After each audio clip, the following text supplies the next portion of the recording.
Allez, cet après-midi, Super Seb de l'appart le plus fou de France est avec moi en interview Station Ville. Alors je le disais, tu organises des portes ouvertes pour que tout le monde puisse venir voir ton appartement. C'est donc ce week-end, ça commence ce week-end. C'est ce week-end, effectivement, 14 et 15 mars. Donc samedi et dimanche, et vraiment ouvert à tout le monde, tu le dis bien, effectivement, petit, grand, femme, homme, chien, chat, c'est ouvert vraiment à tout le monde.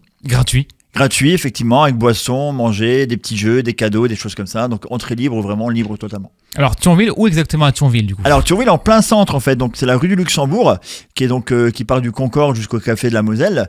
Donc il y a le magasin Sephora qui est juste à côté, il y a un petit magasin Malice en face de Sensora, donc un petit magasin. Donc très facile à trouver, il y aura des grands panneaux qui montreront exactement où c'est, donc on peut pas le louper, des petites flèches aussi. Donc vraiment, et les commerçants de la rue m'ont effectivement mis quelques affiches comme ils me connaissent bien. Donc c'est très facile à trouver. Et de toute façon, on remettra toutes les infos sur laurefm.com et également sur Facebook officiel LaurefM. Pour voir un peu tout l'appartement, combien de temps ça prend à peu près ? C'est pas très long. Alors les visites, en fait, je l'ai réduit à environ 15 minutes. Donc il y a 10-12 minutes de visite complète de l'appartement. Et ensuite, il y a un show laser de 2-3 minutes qui finit l'appartement. Après, on peut rester un peu plus, boire un coup, faire les jeux, des choses comme ça. Ça, c'est libre aux gens. Mais en un quart d'heure, il y a une petite visite qui permet pas de tout voir parce qu'il faudrait plusieurs années. Mais effectivement, de voir une bonne partie, de se faire une idée de la chose et de dire, waouh, c'est à la fin du show laser, j'ai des gens qui ont applaudi tellement ils étaient impressionnés. Alors l'an dernier, moi j'avais fait un petit jeu de piste. Tu le refais cette année ? Alors oui, donc chaque année les questions sont modifiées. Donc cette année il y a 20 questions donc pour les 20 ans, avec 3 questions un petit peu pour les dieux de l'appartement. Donc les questions de plus en plus dures. Elles sont classées par difficulté. On a gagné donc un petit magnète, un collet sur le frigo pour officialiser la même chose pour les 20 ans. Et donc les cadeaux, les questions se trouvent, les réponses dans l'appartement. En fait, chacun cherche comme un escape game et ils doivent trouver 20 questions.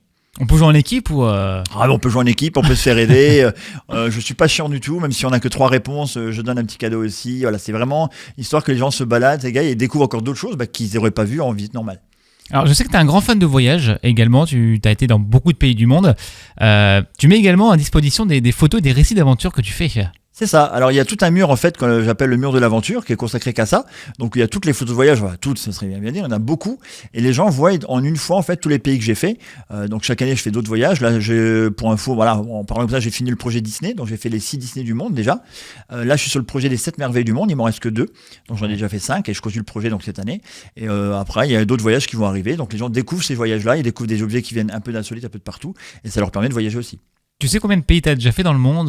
J'ai jamais compté. Jamais compté, ça c'est sûr. T'en as fait beaucoup. Ton dernier voyage, c'était en Asie, si je me trompe pas. Le dernier voyage, c'était en Indonésie, Cambodge, Thaïlande, Taïwan, Philippines. Effectivement, en à peu près même pas 10 jours.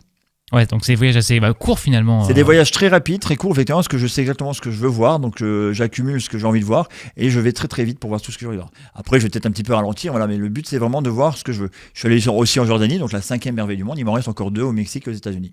Tu ramènes des souvenirs à chaque fois de tes voyages, des petits objets Alors j'en ramène plein justement, c'est ce que j'appelle les objets collectors, parce que il y en a qui n'existe qu'un seul en fait effectivement. Donc chaque objet a une histoire, ça j'ai trouvé là, j'ai pu trouver du sable de plage, des fois ça peut être des petits objets comme ça insolites, et des choses que je ramène notamment de Tokyo, des petits gadgets, des choses comme ça. Et donc j'ai toute une vitrine avec des objets de voyage. Ça fait combien de temps que tu voyages en fait Ça fait presque plus de 20 ans maintenant. Ouais.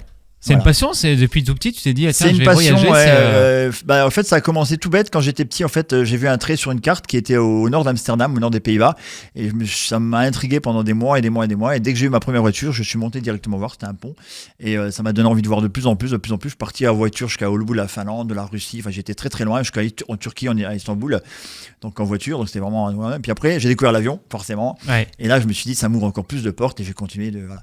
Et les voyages sont devenus de plus en plus compliqués à faire, donc je l'ai compliqué moi-même de plus en plus. S'il y a un pays que t'as pas encore fait que t'aimerais vraiment faire, ou une ville ou un endroit. Alors là, il y en a. Oui, donc je prévois donc le Mexique pour le Chichén Itzá, donc l'année prochaine en principe, avec le Mexique, donc le Brésil aussi que je dois faire aussi. Revenir peut-être aux États-Unis, ça fait très longtemps que je suis pas allé. L'Indonésie qui m'a beaucoup plu, donc voilà, donc c'est beaucoup refaire des choses que j'ai déjà fait ou des pays que je peux découvrir comme ça. Et en tout cas, toutes tes photos, on les retrouvera dans l'appartement pour les portes ouvertes. C'est donc ce week-end. Redonne-nous les dates, tiens, du coup. Alors, donc le week-end, donc 14 et 15 mars. 18 donc ce week-end, et 19, voilà, donc ce week-end, donc 18 et 19 avril, 16 et 17 mai. C'est facile, c'est tous les milieux de mois, samedi et dimanche. C'est vrai. De quelle heure à quelle heure on n'a pas dit ça encore ? Alors, donc on commence à 15h, donc pour le samedi jusqu'à minuit, et on reprend le lendemain à 15h jusqu'à 20h pour les familles, pour les enfants, pour tout le monde, pour ceux qui veulent passer, c'est ouvert. Et sinon, j'habite là toute l'année, donc pour ceux qui veulent passer, un petit coup de fil et vous passez boire un verre, il n'y a pas de problème. Et si on veut retrouver toutes ces infos, tu as un site web, réseaux sociaux, tu es également présent. Voilà, donc Facebook, donc le site web donc chez digiseb.com, où il y a aussi toutes les parties portes ouvertes, etc. Donc le Facebook, ça je le donnerai plus tard, il n'y a pas de problème. Donc oui, je suis assez sur Facebook, Instagram, etc. Eh ben parfait, merci beaucoup. Super Seb de nous avoir présenté ton appartement. Merci à toi Gaëtan. Est-ce que je peux faire un petit peu de pub aussi pour une autre association? Vas-y. Tant que j'y suis. Donc demain je serai au Salon de la Femme à Utz, à la salle Bestia, donc le 8 mars, en Superman aussi. Donc je vous invite à venir voir. Donc il y aura une pièce de théâtre, il y aura des artistes, des sculpteurs, des peintres, il y aura un défilé des Miss Curie. Voilà, donc il y a plein de choses à voir. Donc demain 8 mars, salle Bestia à Utz. Et puis donc rendez-vous ce week-end pour les portes ouvertes. Si vous voulez passer un bon moment et en prendre plein les yeux, il faut aller chez Seb. Voilà, je vous attends.